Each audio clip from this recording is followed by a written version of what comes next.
Welcome back to Reading Bear. Today, we will take a look at some new entitled parent stories. And if you enjoyed my content, please don't forget to subscribe to my channel and post some bear emojis in the comments. Let's go! The first one is titled, My Fake Stepmom Thinks I'm Going to Pay Her for Life. Long back story short, I've lived with my father. Well, forever. He got married to a woman, Patricia, the stripper, if you're old, for a green card in about 2008-ish. It was always for the green card, I know wrong blah blah blah. She needed money because she'd just been fired and her daughter was having health problems. Her mother encouraged her to drink and smoke at 12, wonder why the health problems were there, so my father made her an employee, so she'd make the minimum amount to sponsor him, $500 a week. She did nothing. She lived in Alabama while we lived in Georgia. He got his green card, he continued to pay her because he was an idiot and didn't get a prenup. I lived with him and worked for him, legit worked for him, so I saw and dealt with him every day. We were close. I had my first child in August 2019, his only grandchild. He was diagnosed with cancer in August of 2019 too. I helped him through all his medical stuff, took over as much of the business as I could, was his home care provider when he was in hospice. He died in June. When he was diagnosed, he made a will saying absolutely nothing was to go to his wife, everything went to me or my son. The house was put in my name with a quit-claim deed, the cars were all transferred. His and her relationship consisted of her literally texting him throughout the week asking for more money. Hubby, I need more money, please deposit. My love, I need more money, I have bills. Husband, you need to pay my taxes now. Even though I made more than her, she paid $3,000 plus more in taxes and refused to use our legit accountants too. This was constant. He was never rich and his company is small and still having bad seasons. He didn't even tell her when he had a heart attack in 2016. He didn't tell her when I was pregnant. Didn't tell her when he was diagnosed with cancer until a month before he died. He called her begging for help because he felt like a burden to me and he figured he was paying her, she could at least help. She never showed. In Georgia, a wife is entitled to 1 year of support. So, I told her in the middle of COVID I was dropping her money to $300 a week. I didn't tell her my father had died a month before. I did tell her myself and 2 employees had to take pay cuts because of COVID. Truth. The very next day she showed up at my house and just walked in. I told her, she yelled at me, she'd brought her mother, she yelled at me, she made a big deal about wanting to meet her grandson, my son, and how much her and my father loved each other. Lie, my father hated her. She left and I thought it was over. I was going to continue to pay her $300 and nothing else. Then the threats started. How dare I have lied to her, how dare I cremate him, his choice, I had to have her approval, I needed to pay her more because it's what he would have wanted. She also was going to come and take what belonged to her, his ashes and all of his personal belongings. She left a purse with him with some immigration stuff in it which she also wanted. I told her to duck off. A couple days passed, I went to visit a friend 2 hours away on a Saturday.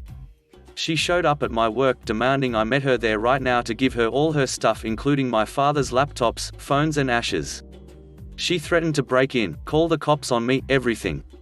I was literally in tears on the phone with my immigration lawyer, the probate lawyer and 911. Both lawyers are wonderful people and knew if I called on a Saturday it was an emergency.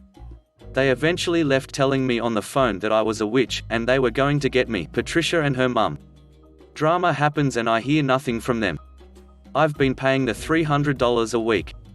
She texted me today asking when I was going to pay her taxes. I said never.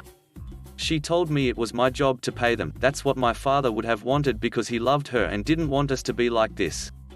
I told her all I had to do, according to law and was pay her 1 year of support, which I was doing since the day he died. She flipped out and called me a liar and how much my father loved her, and he'd never want this to happen to her. The witch expected me to continue to pay for everything for her until when? She died? I must pay her cable, her taxes, her everything. Entitlement. The next one is titled, Your Stepbrothers Get First Pick of Your Bio Dad's Things. You can have what they don't want. My mum's stepmom was a piece of work. My mum's parents divorced when she was 1 and both her bio parents remarried. Her stepdad is the sweetest man, and he has always treated my mum like his own child. Her stepmom is another story. My mum is her dad's only biological child. He has a few stepsons from his second marriage to this entitled parent, my step-grandma. She showed clear favoritism for her biological grandkids and would openly treat her grandchildren much better than my mum and my siblings and me. My mum's dad died in March of 2008. I was almost 11 and my sister was about 7. We were obviously all devastated, especially because it was super sudden, a random heart attack when he was only in his 50s. Since it was so sudden and he didn't have a ton of assets or anything, there wasn't a will, and everything was up to his wife to disperse. You see where this is going. So even though my mum was his only biological child, she was only able to get what her stepbrothers didn't want. My sister and I, despite being his only biological grandchildren, each got a watch, that's it. My mum had to buy the items she wanted of her father off her stepbrothers, only one of them would just let her have the keepsakes she wanted. Although it doesn't entirely matter, my mum didn't want anything extravagant either. Her dad was an avid NASCAR fan and had cases of collectible cars. That's all she wanted. They were his pride and joy and she just wanted to keep them. I understand that the boys lost their stepdad, and they were heartbroken too, but the fact that they were unwilling to have a discussion about all of it like adults and instead made her purchase them says all you need to know about their character. She also couldn't live with herself knowing that they probably would have auctioned off the cars for beer money. Mom's side is a classy bunch. After the funeral, things were understandably strained between my mum and her stepmom. That's when my sister and I stopped hearing from our step-grandma and no longer got calls on our birthdays or cards at Christmas. We only saw her twice after the funeral, and both times she cut the visits short to go see her new boyfriend. She died in 2015 and we came up with an excuse not to go to the funeral. It's been almost 13 years and my sister and I both have the watches, and we tell our 9-year-old brother about the adventures we had with our grandpa he never got to meet. And my mum keeps those cars and cases spotless. The next one is titled, Crazy Neighbor Tells Daughter That She Can Play in My Garden Without Permission. People liked my other post about this crazy neighbor, so I'm going to tell you another story with her. I was watching birds in the garden through my window. I was really bored and had nothing to do. I was just about to take a photo of one really pretty bird when my neighbor's kid ran into my garden without permission. She started running around with her bubbles, also scaring the birds off and singing to herself, like a lot of kids do. I opened the door and was about to ask her why she was here, but she got scared and ran off. I called the girl's mum, Helen, and asked her why her daughter was on my garden running around. At first, she was confused, but I was sure that it was her kid. She then said, "Oh, now I remember. But why are you calling? Is she not allowed to be there?" I said, "No, she ran onto my garden, without permission, and started scaring the birds I was watching. So, you can watch your dumb little birds some other time. I send out my daughter onto your garden and you don't have permission to kick her off." I was now really angry. First of all, I did not kick her off. She ran away on her own. Second of all, this is my garden and I say who is allowed onto here and who is not. You do not have the right to send her here. She seemed offended and hung up. I rolled my eyes and went outside to make sure she didn't come back. I noticed she crushed one of my vegetables I planted. I don't remember what it was, but it was about to be old enough to take out and use. She lived on the other side of the street, but she was with some other neighbors to have a talk. Since I was outside now, I saw where this neighbor was and heard her say to her daughter, "You can go on that man's garden, he won't do anything." I was raging. I went closer to her and said, "Helen, I don't know why you think you can buy my Nintendo Switch for $20 and let your daughter on my garden whenever you want. This is not normal, and I am sick of you doing these things." I'm not the only neighbor who thinks this, almost half of the street agrees. If you want to do this, go ask other neighbors and stop doing it to me. She went silent and kind of red. Her daughter started crying, she cries all the time, and they both stormed away. I heard her shout to me, "My husband is a police officer, and I'll make sure that he will have a word with you." I once again rolled my eyes and also went back home. The next one is titled, Met My Biological Parents Today. So, for some backstory, I am adopted. My biological parents, BP, gave me up at birth. My adopted parents, app, adopted me when I was young but was always open about my adoption and everything. They never kept anything about it away from me and always told me the truth when I had questions about my adoption. I never had too many questions about my adoption though, as I just wanted to believe that my app were the people who gave birth to me. I, 16F, had the opportunity to meet my BP the other day. It was my choice whether I wanted to or not, and I decided to meet them. I thought that maybe there was a chance that my BP weren't heartless a-holes and that maybe they were just falling on hard times and couldn't support a child, and that now they were doing better and wanted to actually form a bond with me. How wrong I was. My BP and my app talk it out and set up a date and time to meet up, and my app relay it all to me to make sure I was okay with everything. For the most part I was just agreeing with everything because I was nervous not to make a bad first impression. After a little bit of talking and discussing, a time and date had been settled on. Directly 2 weeks from now at a restaurant called Texas Roadhouse, the fanciest restaurant we have where I live. A week before I have to go meet my BP, my adopted mum, AM, took me shopping at the mall for some new clothes.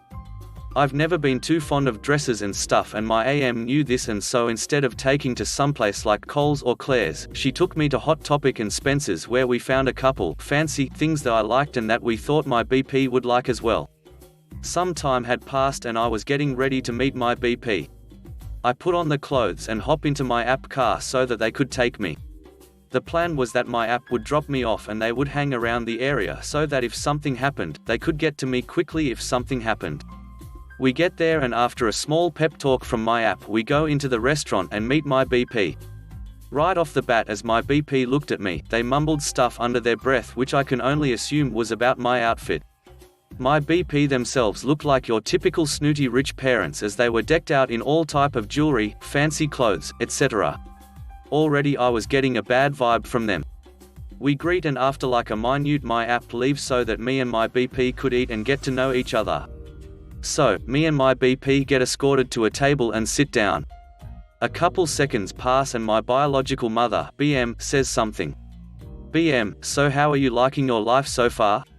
Me, it's good, it's good. My biological dad, BD, then chirps in, BD, tell us about it. Me, there's not much to tell you about. I live as I presume any normal child would. BM, okay. Do you have a BF? I froze at this question. I am lesbian, and although I normally am not afraid to show it, you was this time.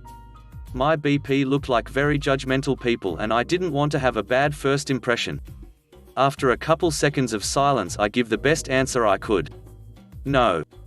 I told I didn't have a BF, which technically wasn't lying. The rest of the day goes pretty much exactly like this, just with a couple typical Karen things thrown in by my mum. She would constantly snap and call over waiters, treat the staff like crap, etc. All of this was pretty bad and I wanted to call my app and leave, but for whatever reason decided not to. An hour or two of awkward entitlement pass, and just as I was about to finish my food my BP say something I will never forget. BM, we need your help with something. You have a biological brother who is currently in the hospital.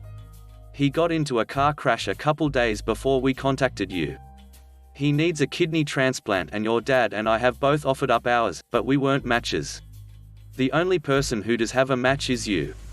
We hope you're willing to give up your kidney for your brother. This broke me. I knew why they all of a sudden wanted to meet up with me.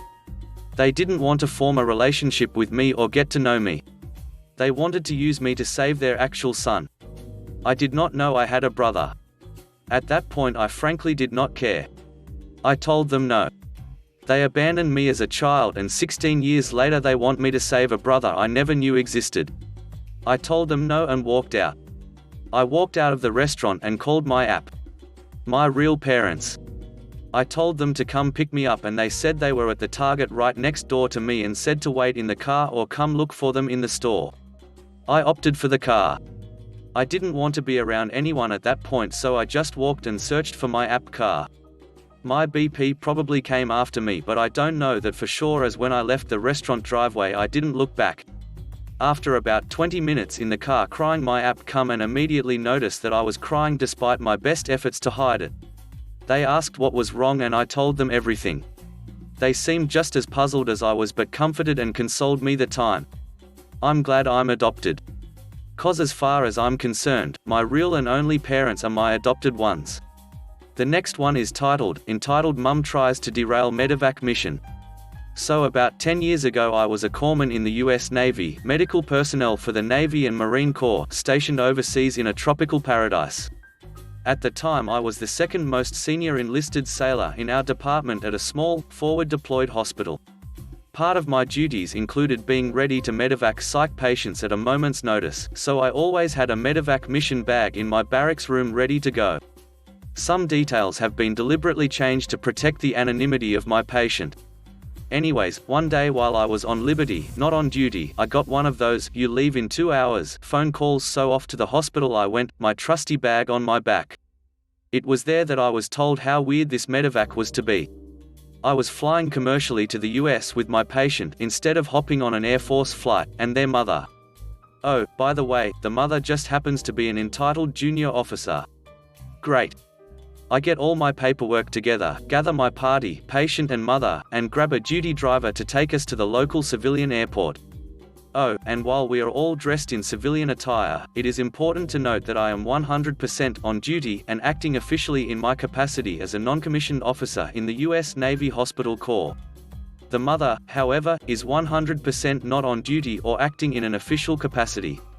This becomes very important later. On the way there, the kid is really sweet but is clearly recovering from a first psychotic break and has a lifetime of therapy, medication, and hospitalizations ahead. This kid has my sympathy, and besides, the kid is my patient. The mother, on the other hand, is clearly self-absorbed and is on her electronic devices or nagging the duty driver, who I know and is an excellent defensive driver, or is just in general complaining about anything she can. Whatever, I can tune her out and do my job. It wouldn't be the first or last time in my career I had to ignore a petulant junior officer and just get my job done. The trouble started almost immediately after checking in at the airport. She turned to me, cleared her throat, and in a tone that suggested that she was in charge said, "You need to get my bag." Without hesitation, I replied, "No, ma'am. Our flight leaves in 20 minutes. We're going to the gate now." With that, I turned and began to escort my patient to the security screening area. She stammers out some kind of "excuse me" protest, but I didn't quite catch it because I genuinely didn't give a damn. My mission was getting my sick patient to a higher level of care, not playing enlisted butler to an entitled officer. That seemed to get her to back off because we got to our layover destination without incident. We board our international flight, and the kid wants the window seat and mother wants to sit beside the kid. Fine. I sit behind them and we take off. The flight is going smoothly. I give the kid their medication after the in-flight meal and the kid and mother settles in for a movie. It was when the stewardess was handing out booze that crap started to really go sideways. The mother tried to give her very sick kid, who is on an atypical antipsychotic medication, a ducking Jack and Coke. Without hesitation I reached forward between the seats and snatched that crap up. She turned to glare at me and chew me out, but I didn't even give her a chance.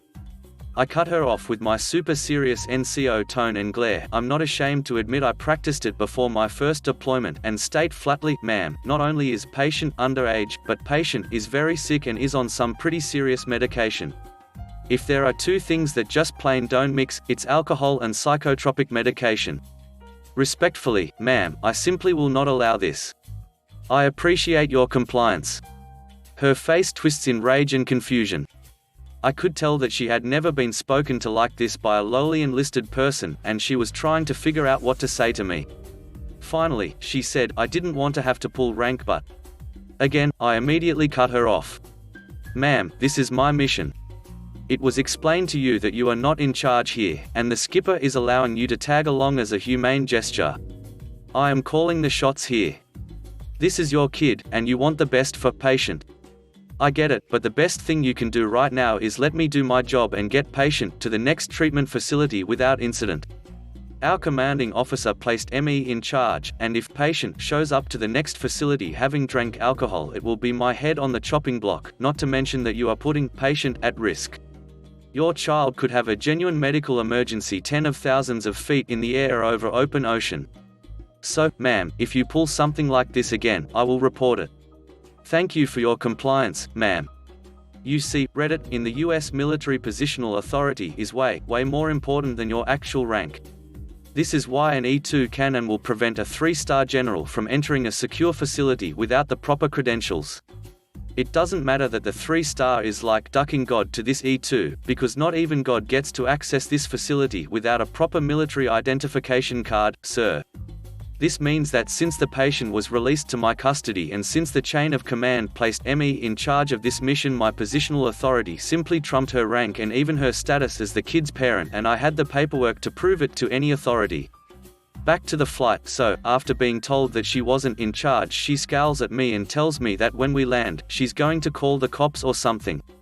I don't really care as I lean back and begin documenting the interaction for my own personal CYA.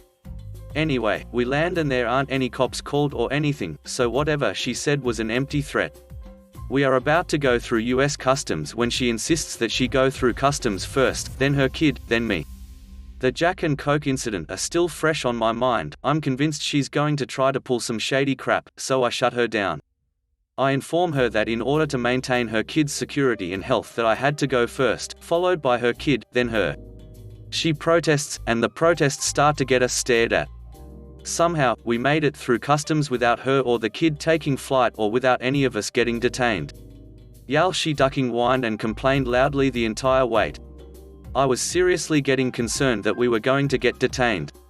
Nightmare almost over. We get through customs and we head to get the rental car.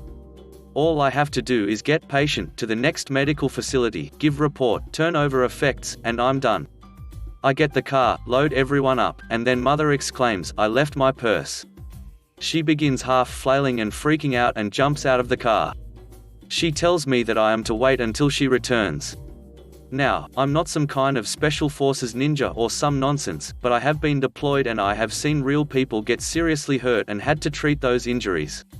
I've been in real danger and I would eventually develop PTSD from these experiences. It was then and there that I decided playtime with this delusional officer was ducking over. I turn and look at her through the open car door, and this time, I don't mask my frustration with this woman. "Ma'am, I have been on duty and awake for nearly 21 hours. We have a 45-minute drive ahead of us, then I have to give report and turn over medications, medical records, and personal effects. I have at least 2 more hours of work ahead of me before I can get some sleep and fly back tonight. Ma'am, there is no way you are holding this up any more than you already have.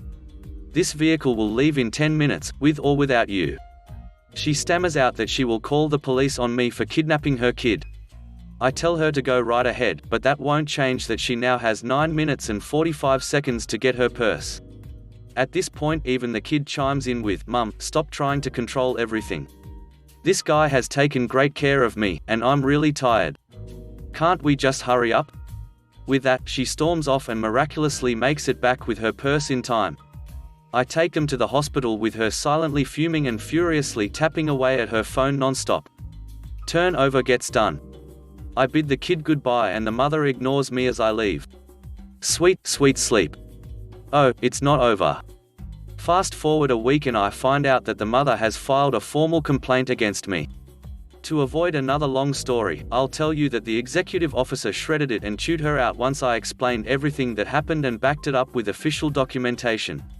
I don't know what happened to her or the kid, but I never saw either of them again. Thank you very much for watching and I hope you enjoyed the video. Please don't forget to like, subscribe and post some star emojis in the comments if you want to support Reading Bear.